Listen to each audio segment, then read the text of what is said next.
Hello, কেমন আছো তোমরা সবাই? আশা করি তোমরা অনেক ভালো আছো। তোমরা সবাই জানো আজকে শিবরাত্রি পুজো।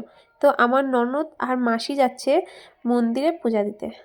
তো দেখো ঠাকুরটাকে কতই না সুন্দর লাগছে, বেল ফুল ফল সব কিছুতে ভরিয়ে দিয়েছে একদম। তো মাসি এখানে প্রথমে একটু তেল দিয়ে দিল, তারপরে সিঁদুর দিয়ে দিচ্ছে।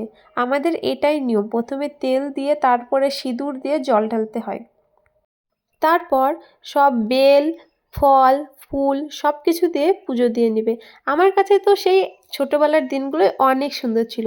সকাল সকাল ঘুম থেকে উঠে স্নান করে মাকে বলতাম শাড়ি পরিয়ে দিতে, তারপর সবাই মিলে বেরিয়ে পড়তাম জল ঢালতে। আর এখন তেমন কিছু মনেই হয় না যে কোনো কিছু করি। তো আমার ননদের জল ঢালা কমপ্লিট।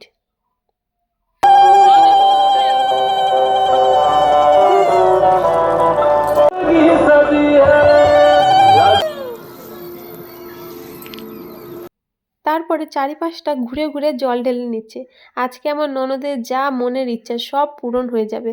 আর আজকের তো বাবা ভোলানাথের ঠান্ডায় লেগে যাবে, কারণ সারা বছরের গরম মাথা আজকে জল ঢেলে ঢেলে ঠান্ডা করে দিবে সবাই।